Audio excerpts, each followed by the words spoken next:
It's Friday, officially. Technically, it's Groundhog Day again, because we approach the weekend wondering what on earth next week is going to look like. And particularly, I think, wondering what's going to happen when these three phenomena, and every time I say that word, I'm 50 in January, and every time I say the word phenomena, I do the next bit of the Muppets theme tune silently in my head. I suppose it's progress in the context of maturity that I used to do it out loud. Phenomena. But I digress. Three phenomena due to collide on Monday, I think, on Monday morning or Sunday at midnight. I forget technically the precise time. And I don't know what it is going to look like. It is simply a mystery. The three phenomena that are set to collide are, in no particular order, the app going off like nobody's business. Is it 3 weeks ago, 3 Mondays ago, or 4 Mondays ago, that I sat here at 2 minutes to 10, and all we had talked about that morning in the office was people being pinged. It was literally all we'd been talking. Was it a Friday? Actually, rather than, doesn't matter, does it? The point is, it was a Friday. It was a Friday, and it's Friday again today. I told you it was Groundhog Day. And because all we talked about that morning in the office was people getting pinged, people we knew, our children at school, our children's friends, cohorts, colleagues, people getting pinged to the left of me, pinged to the right of me. Onwards, pinging everywhere. And at 2 minutes to 10... shortly after 10 o'clock, while I was listening to the news bulletin, I thought, do you know what? I think this is actually more important than anything that is currently in the bulletin. Remember that when I decide what we're going to talk to each other about in the morning, I am not necessarily, by any stretch of the imagination, looking for the biggest story of the day. I mean, the single most important. If there was some objective measure for the importance of a story, we would not, for example, be largely confined to the domestic news agenda.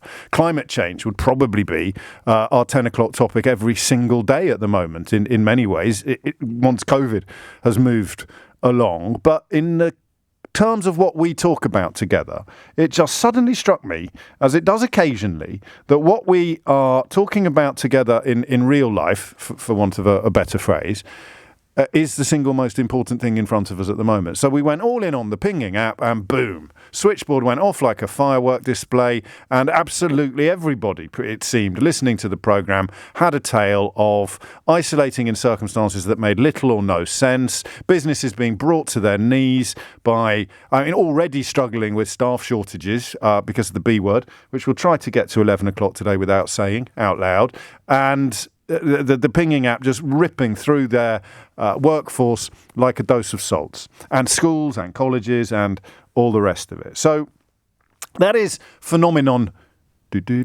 number one, okay, the pinging app. Phenomenon number two, I turn once again to the Times newspaper, where every day they print a little table of international data regarding coronavirus infections and the rest of it. There are days where I wonder whether I'm the only one who gets this edition of the Times. We seem some days to be some mornings to be the only people who pay attention to it. So, the tables. This is when I tell you that Germany has now administered 84.2 million jabs, while we have administered 81.4. So we can't even claim to have the fastest or the biggest rollout in Europe anymore. And then I turn the page and we look at the most new cases table, where I'm delighted to tell you we've been pushed back into second place in the entire world by Indonesia. We now have the second highest number of new cases. Yesterday we were, of course, in the world-beating top spot. So the figure today is 48,553 new cases. That is phenomenon number two. So you've got your pinging app coming in from the left. You've got your second highest number of new cases in the world coming in from the right. What is the third point of the triangle?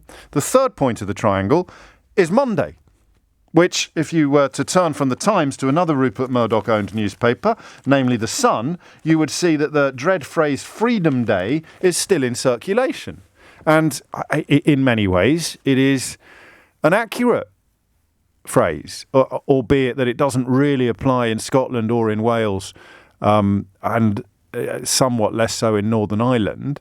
In England, it will be up to you as a business owner or as an individual, a member of the public or a shopkeeper, a nightclub owner or indeed a bus driver.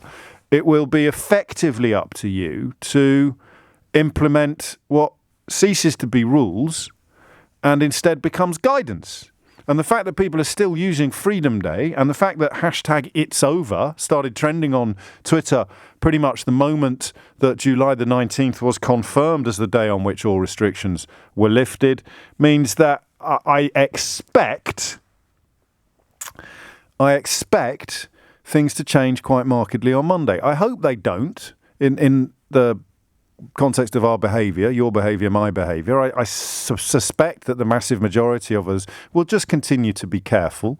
You want to sort of dip a toe back into circulation. You want to move up one gear from where we currently are, but the government is effectively allowing you, and I think encouraging you, although that would be harder to prove, it's certainly allowing you to move up 5 gears in one go. That is phenomenon number 3. So 3 points of a triangle, 3 vehicles heading towards each other at breakneck speed, due to collide on Monday morning. The infection rate, second highest in the world. The pinging app, I mean, millions of people now being taken out of circulation, whether they have the virus or not. In fact, I mean, crucially, of course, for this conversation, millions of people who do not have the virus being taken out of circulation. And Freedom Day. What's going to happen when those 3 things collide?